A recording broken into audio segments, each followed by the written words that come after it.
Thanks so much, everyone, for joining us today. Welcome to Enwayaang, a series of extraordinary talks. My name is Dr. Melanie Buddle, and I am the principal of Gzowski College at Trent University. Before we get started and before I introduce our speaker, I'm going to provide a land acknowledgement. We respectfully acknowledge that we are on the treaty and traditional territory of the Mississauga Anishinaabe, and we offer gratitude to the First Peoples for their care for and teaching about our earth and our relations, and may we honor those teachings. I'm just going to put a little link in the chat to the First Peoples House of Learning site here at Trent, because it gives some great resources actually for students and staff who are in this area, and also a link to some historical information about the treaties that apply to the lands that we are on. And we usually try to, instead of only doing a land acknowledgement, we try to talk about the fact that we are all partners in truth and reconciliation and education moving forward. And we try really hard in Gzowski College to work on that partnership and collaboration carefully. So miigwech to our First Peoples House of Learning in particular, and to the people whose land we are on today. And thank you everyone for joining us today. So Enwayaang is, the word means the way we speak together. We take that quite literally. We did a series of these talks last year. We really enjoyed them, despite everybody saying they have Zoom fatigue. It's still fun to hear a conversation and to do it in a fun, engaging way. And we have found that you can do it. We can do it on Zoom, and it can be engaging. So thanks for joining us. This is year 2, and it's great to see so many faces with us today. I am really excited to introduce Christopher Buddle to you today. I'm actually reading off my notes, which is weird because he's my brother and I know him, but I'm still going to read the parts about his career because I don't want to get them wrong and, get in trouble later. So Chris is Associate Provost Teaching and Learning at McGill University. His home unit is the Department of Natural Resource Sciences at the McDonald campus of McGill. Chris is an award-winning teacher at McGill and nationally, recognized for innovations when using technology in classrooms.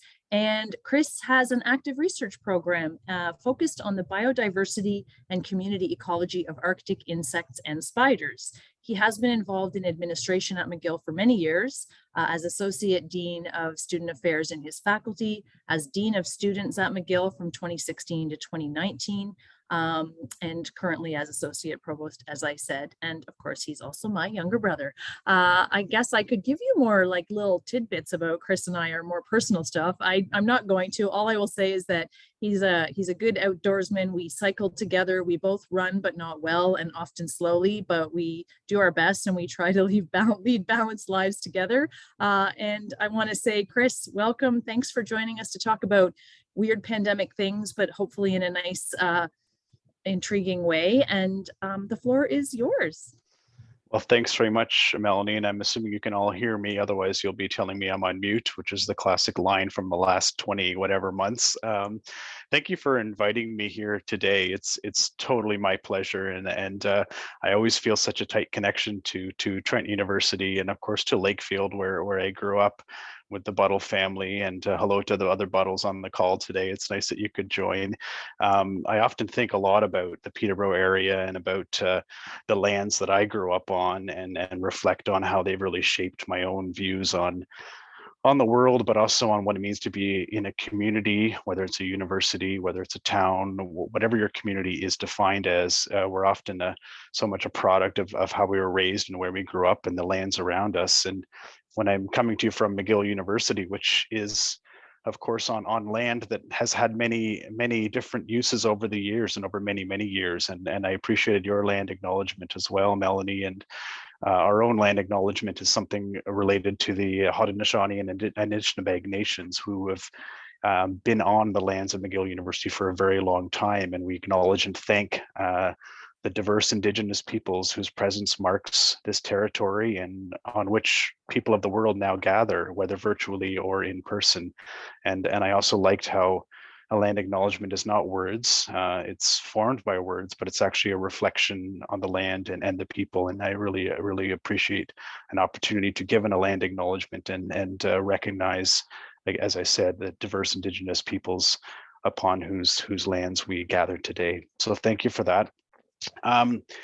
we are in a weird time. There's no denying that. It's, when I first thought about, and actually I should also say it's the idea of an extraordinary talk is a little bit intimidating. What I wanted to do instead was have hopefully an extraordinary conversation, because what I'd like to do is learn from all of you in terms of your own perspectives on the way that the pandemic has and continues to shape all kinds of areas of society, and education is so central to that. And I often reflect, and of course all of us are in very big debates and discussions around what are priorities when we're living in the situations where hospital sectors are overflowing with cases, and we're really stretched, and we have different kinds of constraints. And in Quebec, of course, you likely know that we're under a curfew here in Quebec, and much like in Ontario, there's real constraints on the healthcare sector and raising a lot of concerns. But at the same time, education's a priority. And I often reflect on the fact that if we don't prioritize education, what do we prioritize? I mean, I don't get it. If we don't say education's important, I think we've in many ways lost our way as a society. So this is why I'm doing a lot of reflection on what education means. What does it mean going forward? What have we learned from the pandemic, and how do we carry this knowledge forward in a way that's thoughtful, reflective, and also through this lens of recognizing our communities and how our communities are stretched and pulled in different ways because of the pandemic. So that's kind of my intro framing. What I thought I would do is, I do have a fairly short presentation, but maybe it would be helpful to frame the discussion. And then what I would like to do is, again, not have an extraordinary talk, but have an extraordinary conversation with all of you. And I'd love to hear your own perspectives and get your ideas. So in the classic words of Zoom, I'm going to try to share my screen now. Hold on.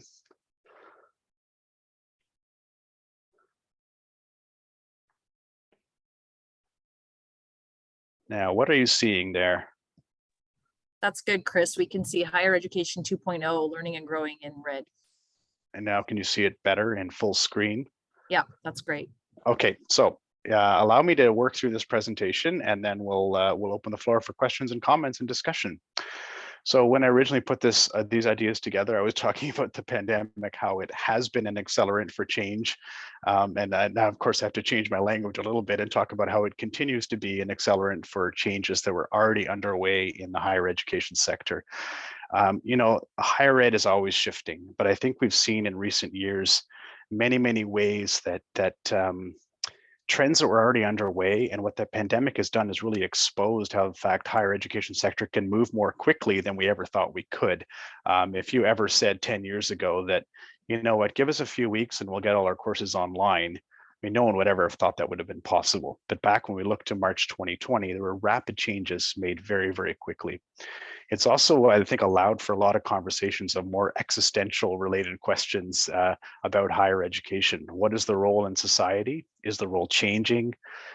What do we think about when we think of students of tomorrow, not of today?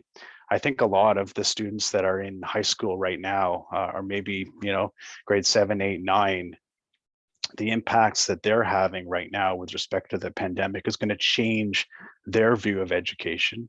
It's going to change their journeys towards education, and university may or may not be of interest, in part because it's shaped by their experiences today.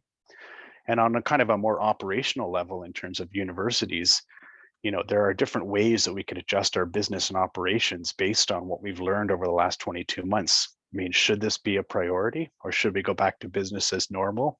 What are the risks and trade-offs of these different approaches? And people are tired. I mean, you also say, like, hey, let's think of how we carry forward these great things we've done during the pandemic. People are like, yeah, no thanks. I would actually just like to do what I did before the pandemic, right? So you get these different views on it.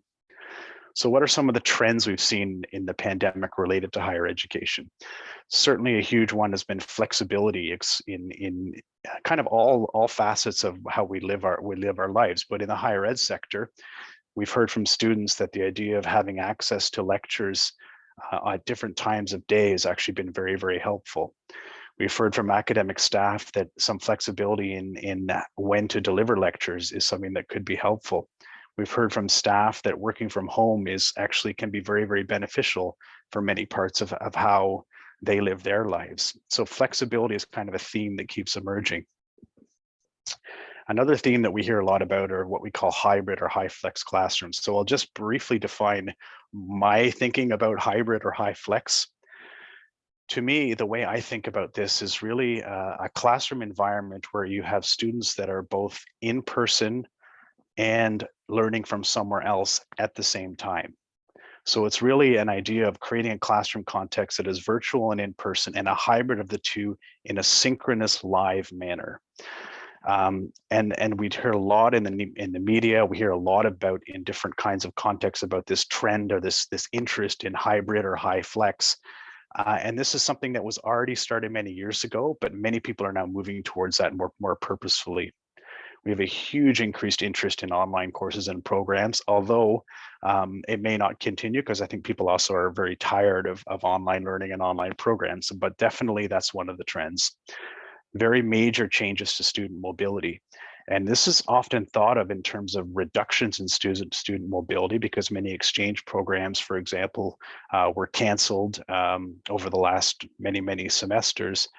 But it's actually also created a renewed interest in student mobility because many students have felt that they haven't been allowed to have those experiences on exchange or or field courses, or however you want to describe it. So there might be a very large increase again in things related to mobility. And then actually even questions of what does mobility mean? Because in many ways we can have virtual mobility that we were never able to have before. For me to come and give a lecture at Trent University would have normally had me get in the car, go stay at mom and dad's place, and then go to Trent and give a lecture in person, which would be great and fun. But we can actually do different things with mobility. Another big trend and is related to remote assessments, including exams. Different universities have different approaches to what we might call that final exam season. But McGill, the tradition is many exams are held in giant gymnasium with thousands of students sitting in rows of chairs, and there's invigilators there. It's a very high stress, very difficult environment to actually do kind of assessments and actually test student learning. And when we went fully online, of course, suddenly all our exams were online, including those final exams. Then we get into the debate around what does online surveillance mean? If students are going to be taking exams online, are they going to also have software that watches them and makes sure they don't cheat, for example? So these are some of the debates that we've seen over the last 22 months.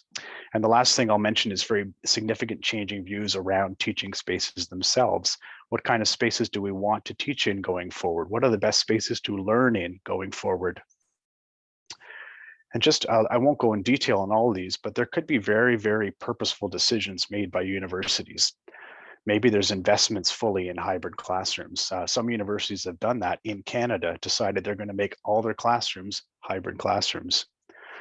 Developing more online programs, micro-credentials, nano programs, certificates, stackable certificates, upskilling. All these words are used all over the place, but it's really about different kinds of programs that allow the university to deliver what it has as an expertise to different kinds of audiences packaged in different ways. What about eliminating all traditional final exams? What about putting all large lectures fully online for the rest of time? What about more active learning classrooms, the kind of spaces that are designed for more collaborative learning as opposed to the traditional lecture theater that we kind of imagine? What about teaching courses in evenings and weekends more than we did before? Recognizing that point about flexibility, can we rethink how different courses are offered, when they're offered, what kind of students might be interested in them that might live in different time zones, for example? Enrollment strategies is a big thing. Some universities that are very dependent on international students in terms of revenue, there were very significant impacts when student mobility was reduced, including delays of international students, for example, either getting out of their countries or coming to Canada to study. And the idea of more experiential learning opportunities. But every one of these comes with trade-offs, cost, questions, and we have to ask these questions about priorities. What are their priorities and how do we prioritize? Now I'm going to present to you a few quotes, and this is really the crux of the problem. I've heard instructors say, Zoom with large lectures means that every student has a front row seat. Kind of true, right? And then you also have instructors saying, now I just don't know how I will ever teach online again. I can't do it anymore. Contrasting views on almost any topic related to what I've talked about today. Hybrid and high flex classroom allow for increased access for students and should be implemented across the university. And in the next breath, we have somebody else rightfully saying, teaching in hybrid high flex classrooms is truly exhausting. It's pedagogically very challenging. And I know that both the students in person and online are neither of them are getting good experiences because my time is split and it's technologically challenging. These are very common things we've heard this term. Students saying, please make all my courses available online. I want them asynchronously available. In other words, I want to download and watch them when I can. Because of the way my life is, I need to watch my lectures on the weekend. Please, please, please, this is what I need. And in the same breath, we have students saying to us, I will withdraw if my courses are online. I can't do it anymore. And we know the mental health issues that come with respect to the stress of coming back to campus and the mental health issues that students are faced because they're learning online. And I just absolutely love this Calvin and Hobbes comic, and I'll just read it in case you can't see it. Hobbes says to the Calvin who's digging a hole in the ground, why are you digging a hole? And Calvin responds, I'm looking for buried treasure. And Hobbes, of course, says, well, what have you found? And Calvin says, a few dirty rocks, a weird root, and some disgusting grubs. And Hobbes excitedly says, on your first try? And of course, Calvin says, there's treasure everywhere. So everything is a matter of perspective, right? Everything's a matter of where you're coming from, your own view on the world, your own personal experience. And one of the reasons that these issues are so divisive is because I think the pandemic has really just exposed so much of this and really laid it out bare. And so we're getting these very divisive views on topics that are very important and as I said, are real trends that we've seen throughout the pandemic. So here are my predictions, and this is I hopefully you might find some of these weird, you might disagree with them. I hope you do. I hope you tell me your views on it. I think the following things are going to disappear in the higher ed sector in the coming years. I don't think we will do much in terms of Zoom lectures going forward. I think this is going to be a flash in the pan. I think Zoom has been extremely effective and extremely important. I don't see it long term. I think what's going to happen is a return to the classroom is going to have a value that we've never seen before. Virtual labs, many universities, and McGill included, had to adjust its lab offerings as well and bring up programs like Labster or other simulations that are done online. Some of these can be okay, but I think, again, I think their value will be recognized that there'll be significant diminishing returns. I don't think hybrid and high flex classrooms will last long term. I think they'll be used consistently for accommodations. If students are unable to attend or there needs to be a way to help support students who can't come into the classroom, are missing a few lectures, then I do think there's a role for them there. But as a university-wide approach, I don't think there's a future, at least not in the short term. It's so challenging from an instructor's perspective and a pedagogical perspective to get that right. I don't think we will see final examinations being remote. I think what we'll see is a trend towards different kinds of assessments, other kinds of ways of testing learning that isn't dependent on that, on an examination, remote or otherwise, frankly. I think we're going to see the disappearance of large lecture halls. I think that there will always be some lecture halls at universities because they serve all kinds of important functions. But I think also the value of having hundreds of students in a single space to learn passively, I think, again, I don't see a future for that. I think this is one that I stuck in here because I think it has a lot more impacts than we realize, but I don't think we're going to ever see medical notes for incidental absences ever again. I don't know the system at Trent University, but one of the changes we've seen is a trusting that when a student says they're sick because they have COVID or frankly anything else, we trust. We come from a place of trust. I think that's going to change long term. And gosh, I hope email disappears because email is the death of fun. I keep saying that everywhere I go. What we've learned are other tools to communicate. And I think actually this is my personal hope is that we actually get rid of email and have other ways of collaboratively communicating, which would be fun. And here's what I think will stay. I think we're going to see an increase in active and collaborative learning spaces, an increase in what I call blended learning. And blended learning is where certain components of a course might be online and other components might be in person. a mix of the two, but not with that expectation of having things synchronously being done online and in person, but rather a blended opportunity. I think we're going to see a strong increase in importance of experiential learning, whether it's in a lab, whether it's in a field course, whether it's in an internship. I think that's really going to come back very strongly. Increased flexibility in programs, delivery style, time that they're delivered, type of program. I think we're going to see an increase course design with accommodations in mind. Some people know this as universal design, where a course is designed from first principles to be as accessible as possible. So students don't have to come and ask the instructor for an accommodation, but rather accommodations are built into the design of a course. This is already trending very before the pandemic started, but it's been a game changer, I think, in the ways that we've thought about course design and course delivery and accommodating students in need. I think remote assessments of different styles will stay in place. Again, I talked about final exams, but I think other kinds of assessments can be done effectively remotely. And finally, I think the flexibility around work arrangements will stay long-term in the higher education sector as well. Okay, so I've told you what, so what, now what? The what is, okay, there's a whole lot of trends. The pandemic has exposed some of these really interesting conversations. That's the what. The so what, from a university administrative perspective, the so what is, maybe there's ways we can be more efficient in what we do. Maybe there's ways we can have different kinds of students come to our institution. Maybe there's ways that we don't go back to practices that were only tradition. But I think the third question of now what is one of the hardest ones, because often it's difficult to say in a complex institution, such as all universities and colleges, frankly, how to actually think about change with respect to some of the things we've talked about today is very challenging.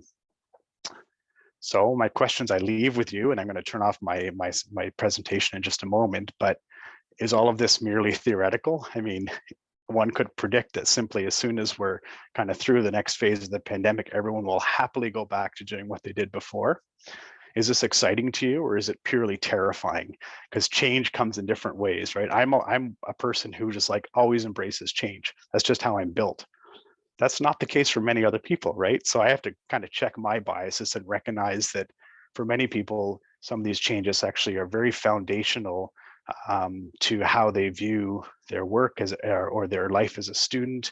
And the idea of making some of these changes, it's not at all straightforward or welcomed. And then the other question is, what is the next step? So let's now please get into an extraordinary conversation rather than extraordinary talk. So I'll stop there. Happy to take all questions and comments. And I'd really like to hear your own views on some of this as well. Thanks, Chris, so much. That's it's amazing how many parallels there are between two very different institutions.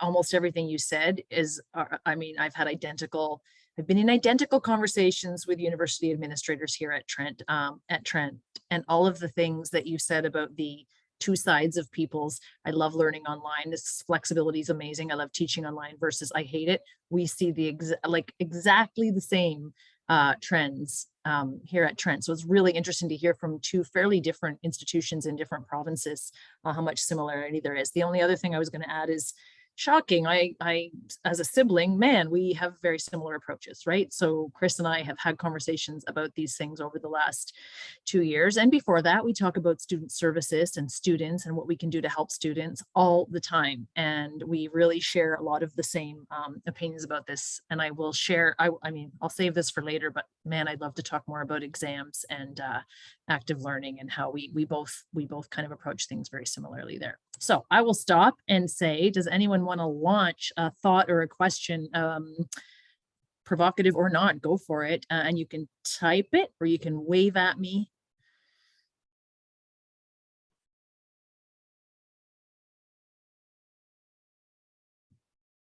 Wayne.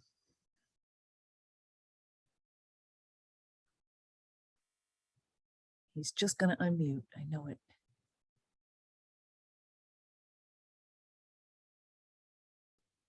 There he is. I would like to reflect on my career as a teacher. My grandson pointed out at an early age that I did all my teaching in the last century, which is true. I retired in 1998. And I am a product of the industrial age of teaching. Everything was in straight rows. The school ran by the minute on clocks. Discipline and attendance was a thing that we spent a huge amount of time on. He is living, my grandson that is, in this discussion, is in the information age. We have moved from the industrial age to the information age, and we may not even know it. And learning 24/7 is a fact that's going to happen. Information will be there all the time, and people will have to learn to manage this huge database and time differently than when I was trying to do the same kinds of things as you're doing in education. But the structure of society has changed dramatically, and this indeed has been an accelerant. Thanks. Wayne, it's a great point, and I think it's why so many of these trends in higher education were already trending before the pandemic hit. And I'll give you kind of a classic example with some of you may be familiar with the terminology of a flipped classroom. And a flipped classroom is an example where the instructor or the prof might say, go look at the following movie, and here's my recorded lecture that I'd like you to watch on your own time. And we're going to actually use the classroom time together in a collaborative space to actually have an inquiry-based discussion to talk through some of the issues and really share with each other, so that the time engaged with each other and with the instructor is not about content. Because and that's really an underlying recognition that given the information age that we are living, there's different ways that I call it passive delivery of information. It's a very, very different pathway. And so I think that's a really classic example. And many instructors have said to me, I always kind of didn't love the idea of a flipped classroom, and that just seemed like not really my thing. And then they come back and say, one of the pieces that I've learned through the pandemic is I actually value that in-person experience, or the engaging live experience, much differently, because I don't spend my time on the delivery of what can be learned independently or more independently. Yeah, I actually shared with Chris over the holiday that I was pretty much doing exactly that in my teaching this term, a flipped classroom. So it's exactly what Chris described. There's a recorded lecture which students can watch when they can watch it. And then when we are in class together or on Zoom together, we're talking together about the material, as we are doing now, not just me chatting passively at them. And now in a regular classroom, and Chris and I both know this, I'm in the humanities, he's in the sciences, but we both have similar approaches to that. You can still have back and forth interaction in what we used to call a passive traditional lecture. We still encouraged questions and debate, but this is different, and packaging something where you can say, this is yours to watch, where you can add captions, or some students say, no offense, but I like to speed you up a little. And other students say, I need to slow you down because you're a fast talker. And they can do that when it's a recorded lecture. I'm just going to read Jonathan's question out, Chris, for you. How did virtual learning evolve over time during the pandemic, and how do professors approach online learning? I think you could actually even put the word student in there, because we've learned a ton. And as you said, even though universities can be a very slow ship to turn around, we were pretty fast. I mean, kudos to university people, including professors who were really struggling with that change. But what do you think? Like, have we evolved in some good ways? I'm going to interpret Jonathan there, some good evolution, or where are we at with that? Jonathan, I love your question. Thank you for that. I find it fascinating because I'll give an anecdote to the answer. There's a professor that teaches one of our very large science classes who is simply exceptional in a large lecture theater. He uses this microphone that's in a styrofoam box that he throws to students in the class to get them to answer questions. So it's a very dynamic, engaging, large lecture experience. And when we had to move online, he was like, I can't do this. This is not my gig. This is not what I signed up for. I perform in the best use of the word in terms of lecturing, and it's an energy thing. It's everything about it. And so there's kind of the two camps, right? There's really a lot of professors who are like, this is just not my thing. I cannot do it. I can't face the idea of looking into a screen and teaching. But I go back to the flipped classroom approach. What people learned very, very quickly is that simply flipping on Zoom and going through your lecture slide by slide, that's not really fun for anybody, right? It's not fun for the instructor. It's not particularly fun for the students. It's what we had to do in the early days of the pandemic, and many instructors are still doing it. And I don't want to dismiss that for some of them that is appropriate, and it works reasonably well. But what we've seen is really also, alongside kind of the traditional lecture delivery, we've seen an increase in the number of tools that are available to instructors to have, whether it's polling, whether it's bringing in simulations, whether it's integrating videos, whether it's different kinds of engagement tools. I mean, breakout rooms were so 2021, I know that, but in fact, breakout rooms served a purpose within Zoom as well, and to be able to bring students together. The chat function, some of our instructors, their TAs are entirely devoted to the chat, and they have an entire other kind of stream of information that's happening in the chat that then gets downloaded and shared to all the students for those that didn't follow the chat. So I'm kind of rambling a bit, Jonathan, but I think what we've seen is the original flipping on Zoom and just going for it. That's kind of what was done in the early days. And now we've seen an evolution to people actually thinking about design elements. And the reason I mentioned design is because there's a dramatic difference between teaching remotely and an online course, right? An online course is something that's designed from first principles as an online course. The way the content is packaged, they bring in instructional designers to develop the flow of the course, the arc of the storyline, et cetera, et cetera. That's an online course. Teaching remotely is kind of what I'm doing now with you. We're just doing something over Zoom.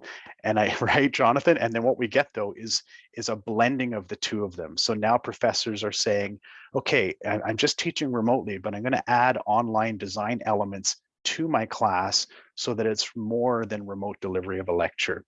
What I predict is that for many of these classes, that's why I said blended learning, I think, is something that will continue, because I think for many instructors, they see the value in having some of those approaches in their classes, and they'll continue to use them. So it's really a larger toolbox, Jonathan. That's the short answer to the question, I think.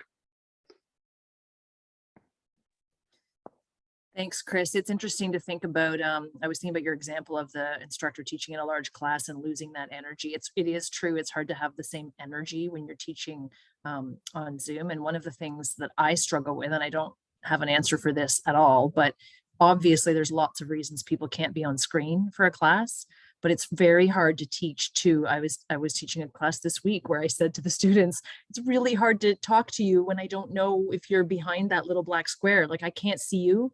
And at one point I said, can you just like use the little thumbs up or something so I know that there's humans in the world? Because I can't, like, you're not giving, I wasn't, you're not giving me anything. I didn't say that, but it was like, I can't tell where you are. And I definitely feed off, there's always somebody in a class. There's usually more than one who are like this, like they're nodding. They're like, yeah, I'm listening. And you're like, oh, thank goodness that person is nodding and I can tell that they're listening to me. And that's a really nice thing, even on Zoom. So for the students on the call, we love it when you occasionally come on screen and go, yeah, I hear you. It's so helpful because we can't tell.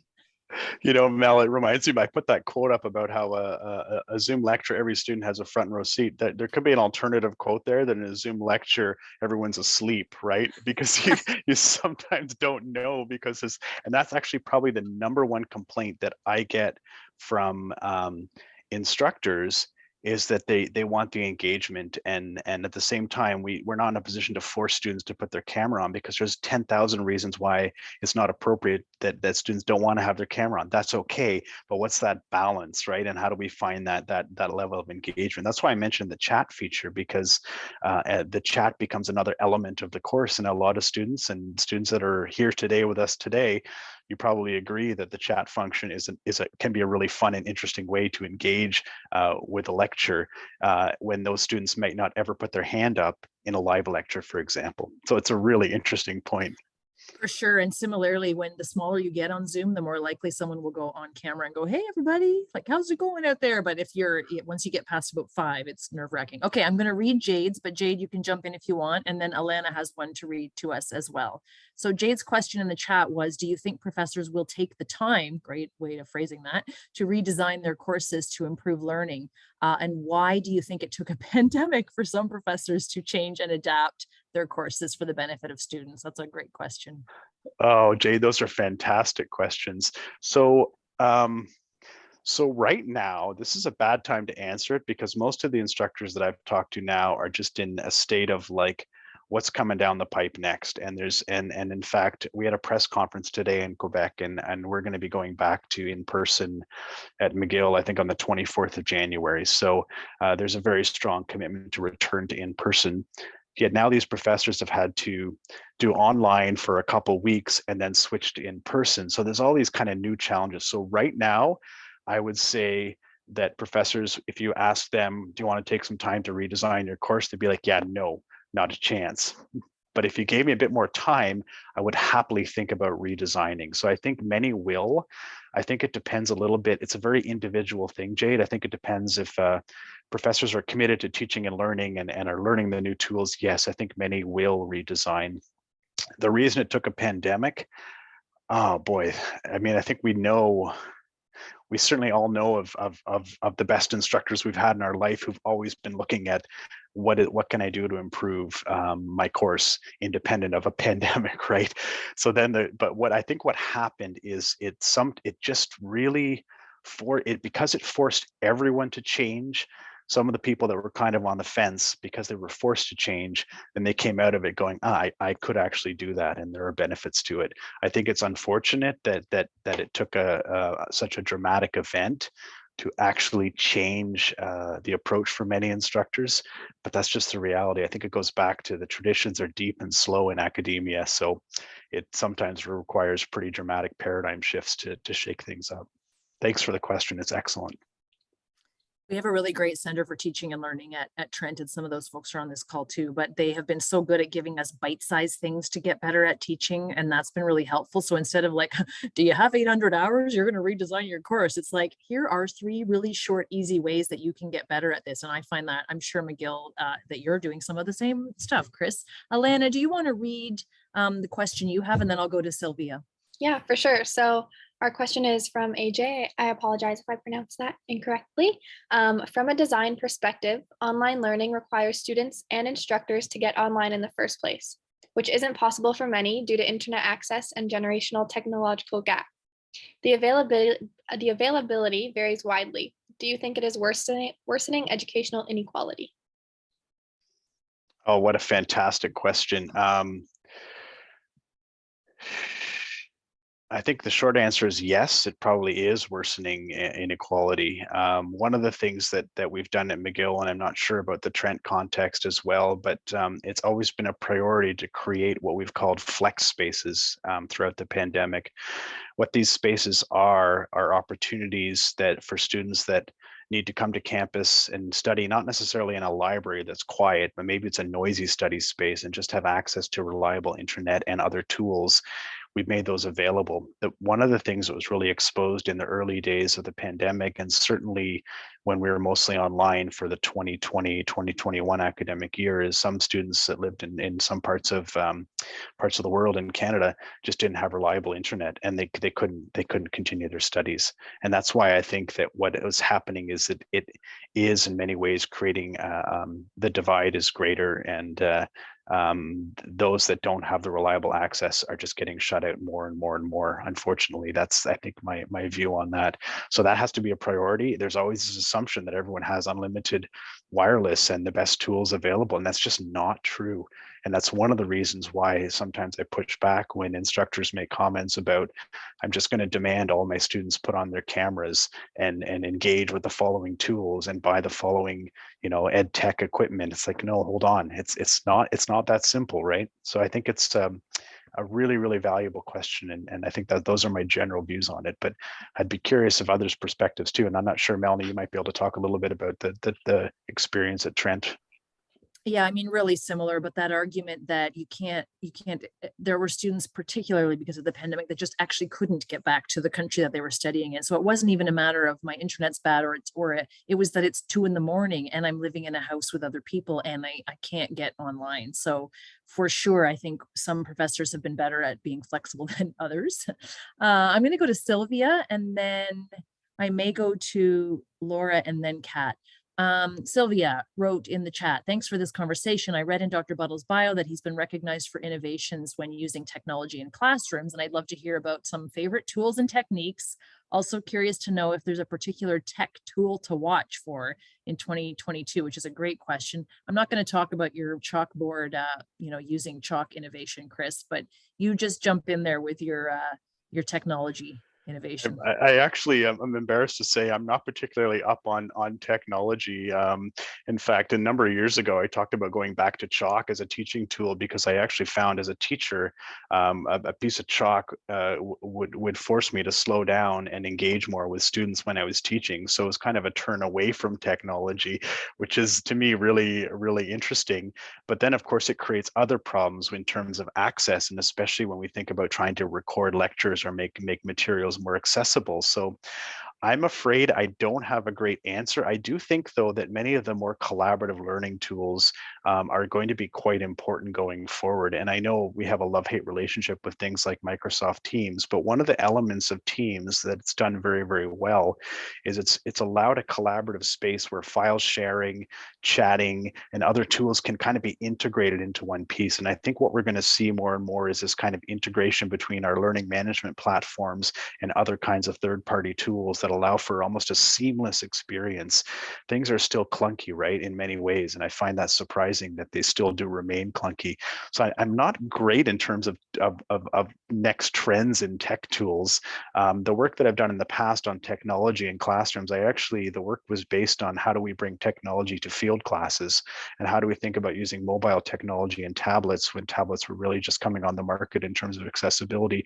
How do we use them in field courses in a way that with different kind of applications that can make the field experience quite different for students? So that's kind of a weak answer, but simply because it's a weak spot that I have.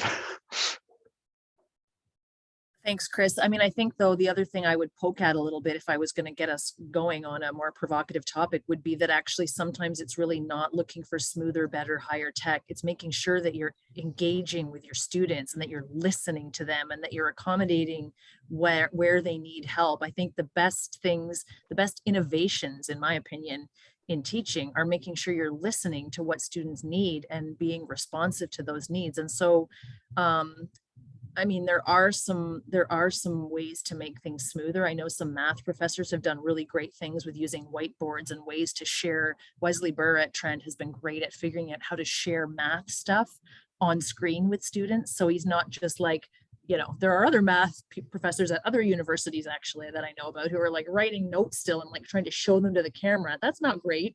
But I don't think it's that you have to always bring high tech. It's that you have to bring an ability to kind of figure out what students need. That's my opinion. Yeah, and I might add, a lot of instructors were kind of like, hold off on the tools, please. It's actually too much information.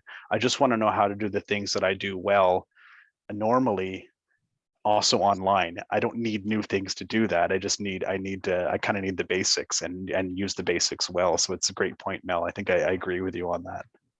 I'm going to read Laura's. It's a little bit long, but I'll get to the heart of that. And then Kat, I'll turn to you.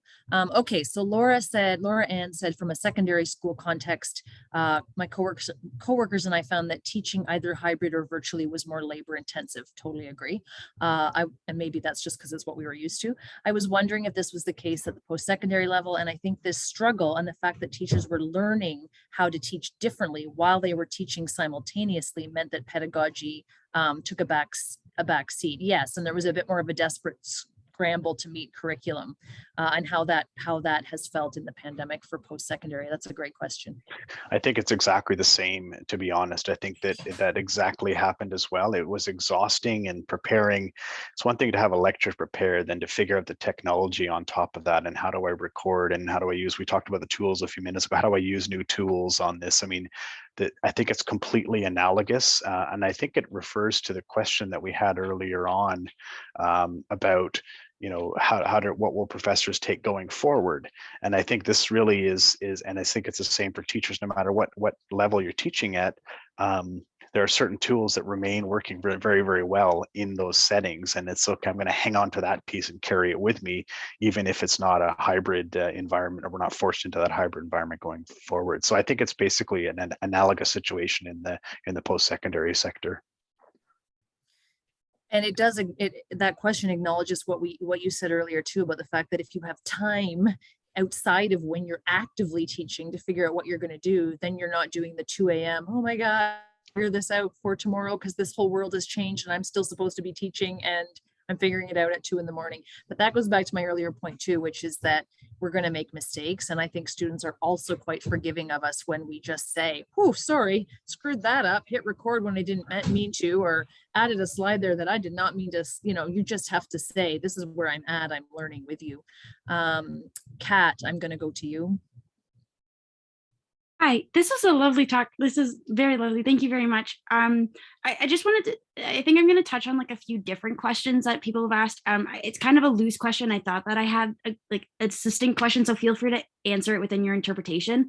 But like personally for me, that I found with like Zoom last year was that like I proved to my professors that I'm listening by nodding and having that body language, but also like being able to read your professor and seeing the engagement. And that's like a lot of the things with like Enwayaang is we're like lucky enough to have passionate speakers, but a lot of professors sometimes they're tired or they're not on their game or something like that. Like it's harder for us to read body language as well. Like that's such a crucial part of like understanding and like interpreting the course content.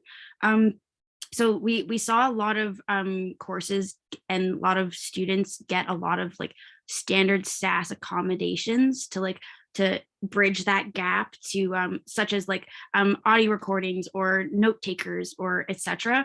And I'm just so like, and it was for standard across the board, like every brain was doing much better with the Zoom transfer with like standard SAS practices and programs and accommodations that we had now just opened up. So I'm just wondering, like, is there anything that like you've noticed that really helps students, like any accommodations, any technology, any practices, any teaching styles? Like what can we do going forward to make like ensure that like learning is so encapsulated that like even though these accommodations are being like saved just for SAS students, like how can we re-experience that whole realization of, oh, when everybody gets all of these things, everybody does more, and how do we develop more technology to like more especially like help our brains, kind of thing? It's a brilliant question. Thanks, Kat, for that. And I'll answer in a few ways. First of all, I think I mentioned at the beginning in my presentation about universal design principles, which is language around that increased accessibility for all, so that specific accommodations aren't necessary for many students who would otherwise have to ask for specific accommodations. A couple of very concrete examples. Our Office of Student Disabilities found that the online assessments was dramatically changed the number of accommodations that were required for students, because many of them were offered over a longer time period, and many of the accommodations needed with our Office of Students with Disabilities is extra time. Total game changer in terms of assessments. And I go back to that 3-hour final exam in a gymnasium setting. That's not good for anybody. And so by thinking about assessments in a different way and using some of the remote tools, it was incredibly helpful. Another very easy example I think to point to is captioning and transcript capture that has improved dramatically over the course of the pandemic at a level that I think the rate of improvement over transcription is truly, it's something we don't talk about a lot, but it's really improved over time. And I think that's another area where there had to be note takers, there had to be other kinds of things in classrooms to support students who had some of those accommodation needs. Those are just a couple examples. I'm really hope that we can have those conversations and say, this is actually, and I should have, now that you mentioned that, Kat, I think I regret not putting that into the presentation I delivered, because I think it's a trend that will continue, is thinking about more directly about universal design and accessibility and accommodation. I think there's many examples. So thank you for pointing that out. Thank you. Yeah, it's a very interesting field. I would highly encourage maybe checking it out and then coming back and giving us another talk on it. I recently had a very interesting conversation with Caleb from IT about it, and I think that it would be very, very interesting to you. I was just thinking we could, be interesting to have the Center for Teaching and Learning and Chris being Associate Provost of Teaching and Learning. We could have some great teaching and learning workshops about those issues. I agree with, obviously, not always, but this time I agree with Chris that a lot of us have just added universal instructional design elements, and why not give everybody 3 hours to do something that you think maybe could be done in an hour and a half or two? I mean, it's often been a little arbitrary anyway to say, well, I think this is a 1.5 hour exam. Well, you know what? Maybe it took someone 3 hours. And does that show less knowledge? No, it doesn't. It really doesn't. And just that's a shakeup for some traditional professors even to think about that. Jonathan said I use I don't know how to pronounce that, Proloco to go in my lessons, and Kate and Caleb are great resources. Yeah, student accessibility services has been really helpful at making sure students are getting that connection. Chris, really quick question. Do you think there's value in timed final exams? Great question. I was actually reflecting on something Wayne raised earlier about how he taught in the last century in an industrialized view of education.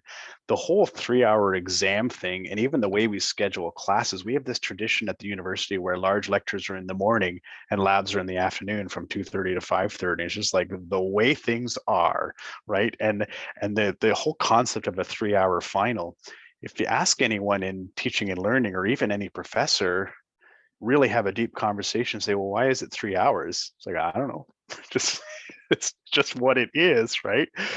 I think I'm not answering your question yet, Melanie. I'm not trying to dodge it. I do have an answer to it. I think there are some disciplines where timed competencies are very, very important. And I think the classic example is within the health sciences sector, where competencies and time has some relevance. In some areas, like in some disciplines like music, for example, performance, I mean, obviously things have to be done. Certain competencies might be required, and there might be accreditation requirements that competencies be also have a timed element to them. But I think in most areas, they don't. I really think it's just a construct. And in fact, and it also is reflective of a different style of teaching and learning that was much more based on rote memory. And this speaks to the earlier question about in the information age, and if we're accessing information differently, the need to be able to recall facts is very, very different. So I think there are some places, but I think they're not nearly as often as people would generally think in terms of timed competencies. Totally. The example we use at my house all the time is if somebody's taking a test to become a pilot and pilot you around in a plane, and they take longer to read the questions, and maybe they redo it 5 times because they really want to learn it. Shouldn't that be a good thing, and not necessarily that the person that just whipped through it and had good rote recall the first time they did the pilot test, that's your pilot. I'm okay with someone rereading, doing a few more runs at that to be a great pilot. Okay. Yes.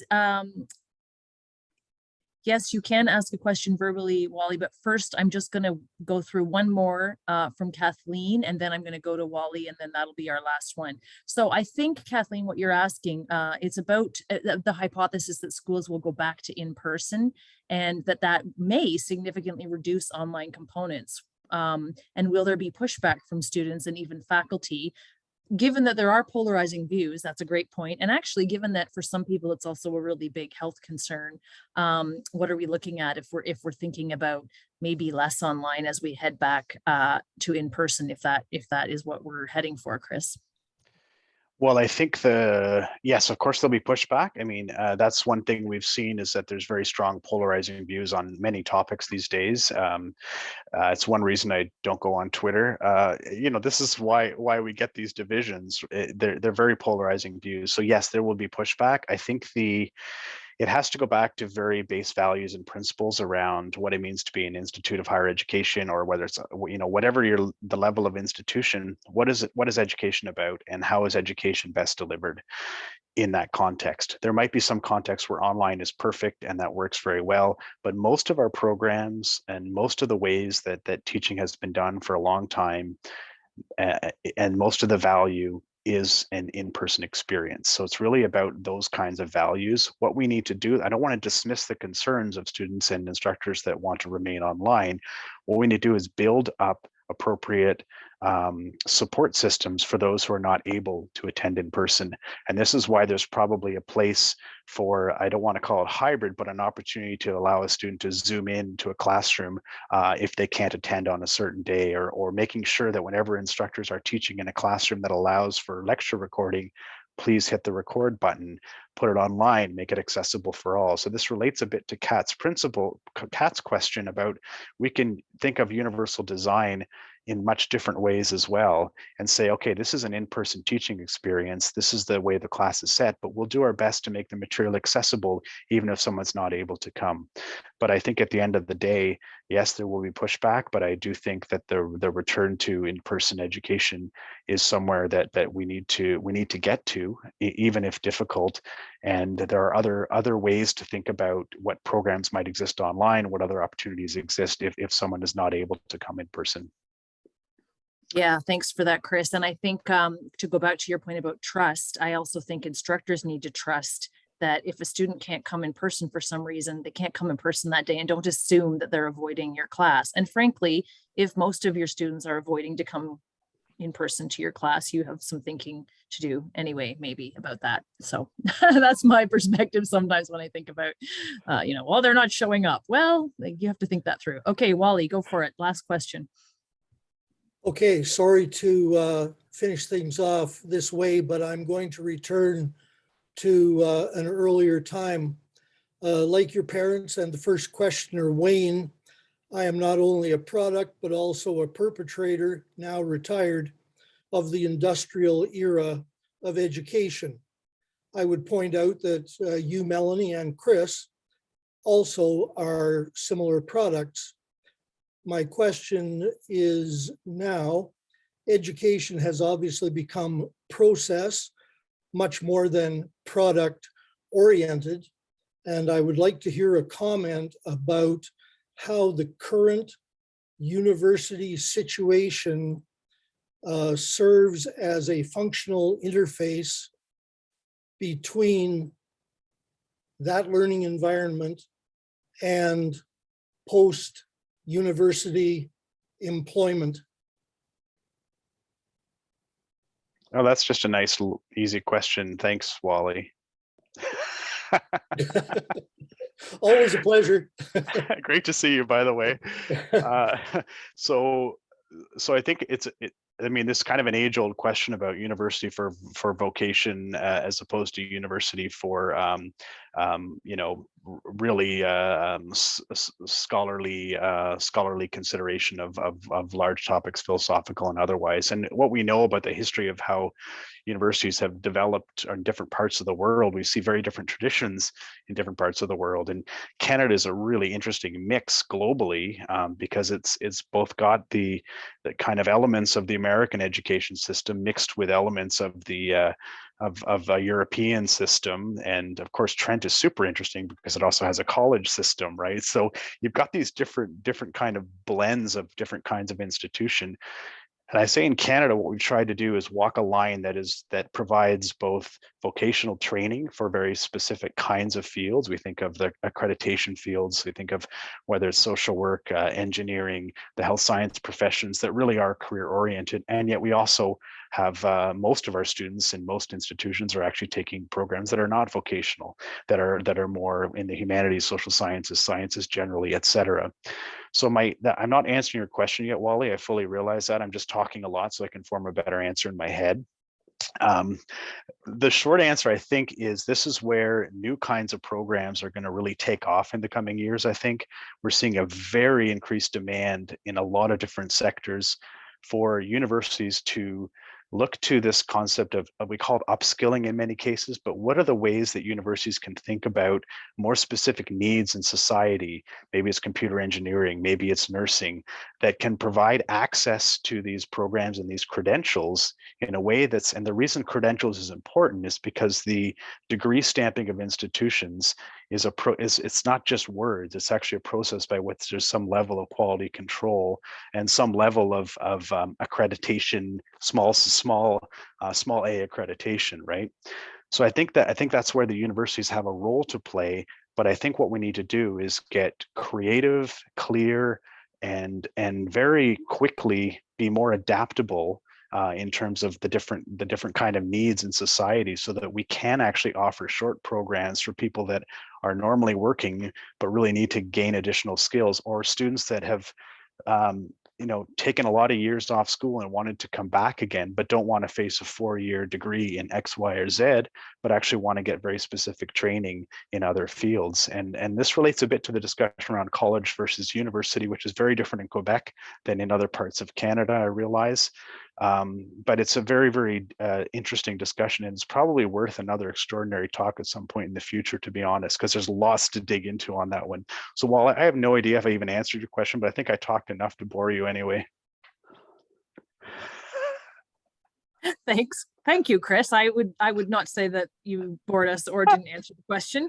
I think too, that's something we've seen with I was thinking when you said about micro credentials and experiential learning, which we're pretty fond of at Trent, and we are working really hard to make sure students have a bit of that. But it is one of the things around a more flexible classroom. Is I talked to a lot of students in the last year who were living in different parts of the country who stopped their degree because the traditional model wasn't working, and now they're saying, kind of want that degree so that I can use it for actually using for work, like to find work. I do need a degree, and they're able to come back at it in a different way because they can take a course that doesn't have a traditional model. So that's a great point for us to end on there. I would like to thank you, Chris, very much for your thoughtful comments. I'd like to thank all of those of you who have joined us today for your thoughtful comments. You asked a lot of great questions. It was just a perfect 1st January talk. So thanks so much, everyone, for that. Before we sign off, I'm going to just let you know that our next one is February 10th. And on February 10th, we have Nadej Kompare talking to us about the idea of belonging on campus.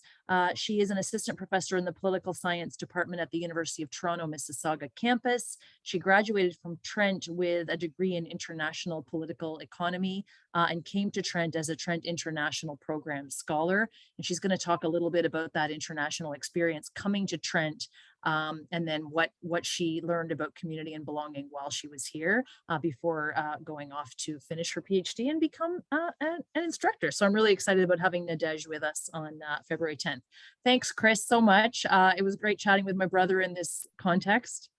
Thank you. It's really been fun. Yeah, the questions were amazing, and nice to see all the relatives and friends as well as the new people I've never met before. But I really loved your questions, and there's lots of good stuff to dig into on this, because I really think I call them these more existential questions, are actually really important for society as we kind of navigate the next phase. I think it's really important that all of us reflect on these and see what role we play in it, even if you were teaching in the last century, for example.